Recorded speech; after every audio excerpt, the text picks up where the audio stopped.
Joining with Paddle TV with yet another in-depth kayak review. Now, in this video, I am reviewing a kayak that claims to solve one of the biggest challenges newcomers to the sport have, which is how to choose between a sit on top and a sit inside kayak, because that is one of the biggest questions you have to answer right out of the gate when you're deciding what kayak to get. And so this kayak claims to have solved that problem.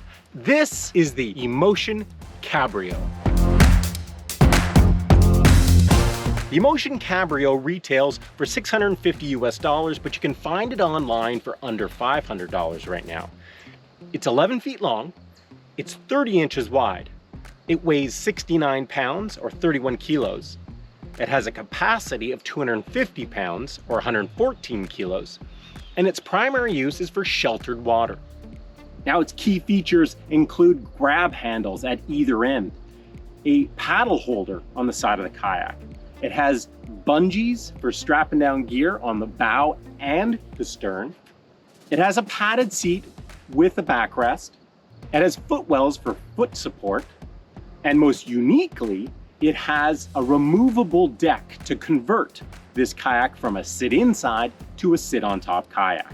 Now, the idea of a kayak that converts from a sit on top to a sit inside kayak is pretty attractive. And so I'm really excited to get this thing on the water. And that's what I'm gonna do. I'm gonna get this thing on the water right now, give it a test drive, and tell you guys more about the pros and cons of sit on tops versus sit inside kayaks. So let's hit it.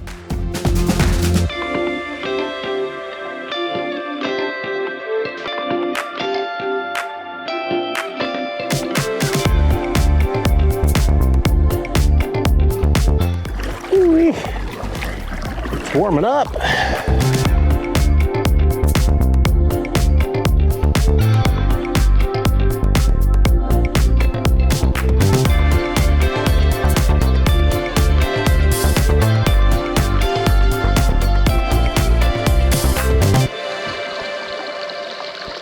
All right, so let's talk about sit on top versus sit inside kayaks and the pros and cons of each. We'll just brush over that pretty quick. First of all, sit inside kayaks are typically higher performance. They're faster kayaks because they can be narrower. Because your center of gravity is lower, you're sitting lower in the kayak, whereas a sit on top kayak, you're on this chunk of plastic and air-filled plastic. You're sitting up higher. They need to be wider to have the same stability. And that really talks about stability right there too, is generally speaking, sit on top kayaks are designed first for stability and then second for performance. A benefit of the sit on top kayak over the sit inside kayak is accessibility, is the fact that, you know, it is a higher sitting position in the boat, so it's easier to get on. It's also, you don't have to fit inside this hole in the kayak. You can literally just sit on the kayak, swing your legs on, boom. A lot easier to get into and out of than a sit inside kayak. Another, well, I guess you could say a benefit of a sit on top kayak is that they don't swamp, because the kayak is filled with air.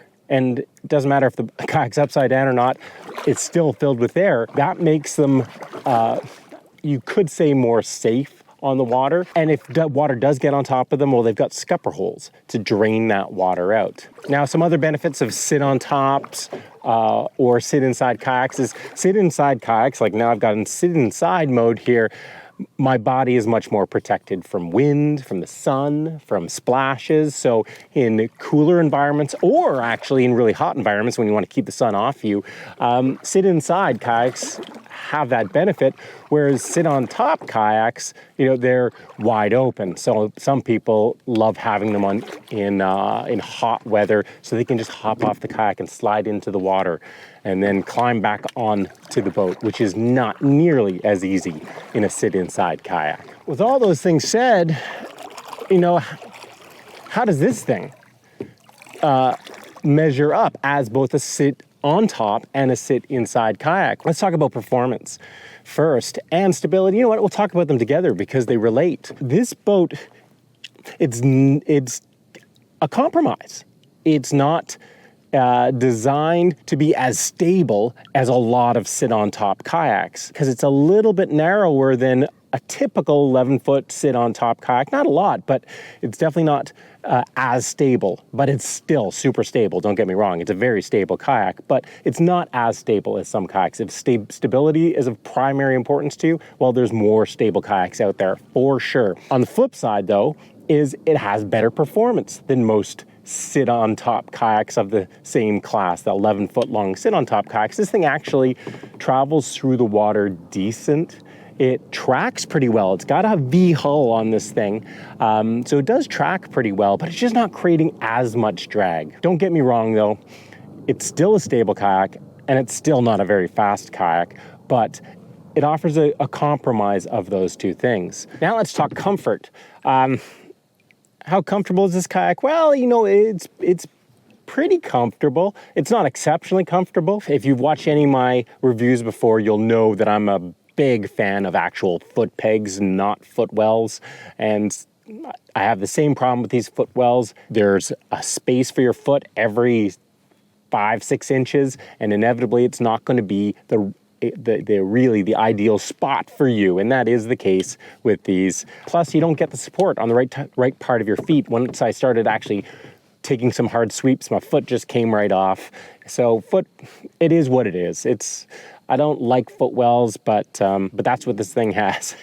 The seat, it doesn't get much more basic than this seat. It's got a small pad on the butt, and then it's got a back band that actually provides reasonable support. We'll see how long it lasts. And one thing to note is it wants to just fall over. And so when you're getting in, it's easy to sit on the backrest, and then you kind of have to pop it out and get it into position. Again, not a big deal. Comfort-wise, I'm 6'2", around 195 pounds, and I have quite a bit of space in here. Not a ton. If you're much taller than me, it would probably get a little small for you, not to mention the fact that it only has a capacity of 250 pounds. So if you're much bigger than I am, this thing you'd lose space and it'd start feeling more unstable. When it comes to accessibility, well, yeah, it offers the benefits of a sit-on-top kayak. If you use it as a sit-on-top kayak, you take this deck off, well, yeah, absolutely. It's going to be easier to get onto and off of. And when it comes to safety, well, yeah, it's a sit-on-top kayak. It's this kayak filled with air, so if you were to flip this kayak, it's not going to completely swamp. You can roll it back up, and it's going to, the water will drain through the scupper holes, and you're good to go again. It's got that benefit over a regular sit-inside kayak. You know, it really does do a great job of acting as a sit-on-top and a sit-inside kayak. So, yes, it's not just a gimmick. It does what they say it's supposed to do. With that said, you know, it is a compromise. It's not a great sit-on-top kayak. It's not a great sit-inside kayak. But it's good. And, you know, that kind of brings us to the idea of value. You know, this thing retails for $650 US, but you can get it for under $500 right now. And, you know, right now, that's pretty exceptional. The cost of things has really gone up in general. Anything from groceries on up. Kayaks the same. The price of kayaks have gone up and up and up. But $500, $650 for this kayak is, in my opinion, a great deal. The question is it the right kayak for you? And there's a couple of considerations there. For one, it's 70 pounds, 69 pounds. That's not a light kayak, especially for an 11-foot kayak. You can get an 11-foot sit-inside kayak, which is considerably lighter. We're talking about, instead of 70 pounds, under 50 pounds. And that might not sound like a lot, but that's a big deal. So a lot of people won't be able to move this kayak around on their own. It's going to take 2 people. I mean, you can move it around on your own as a sit-inside with a shell on, but it's not easy. The other consideration is the fact that it really doesn't paddle that great for a sit-inside kayak. It does fine, it does okay, but again, you can get an 11-foot, 12-foot sit-inside kayak that paddles much better than this. But you don't have the ability to turn it into a sit-on top. So it really depends on how valuable that is to you, the idea of having a transforming kayak. For some people, it'll be a real benefit. I think for a lot of people will really need one or the other, and the benefits that come from a transforming kayak won't be really realized. You would be better off getting a more tailor-made kayak for your type of paddling. That's not the case with everybody. Some people do all sorts of different types of paddling, love the flexibility, different weather conditions. Sometimes it's cool, sometimes it's hot. And so for some people, this will be a great boat. And I'll tell you what, at the price, it's hard to go wrong. So there you have it. I'm not sure whether to give this thing 2 thumbs up, 1 thumb up, 1 thumb down. It's, I would say that for the right person, it is a great kayak, but it's definitely not a kayak for everyone.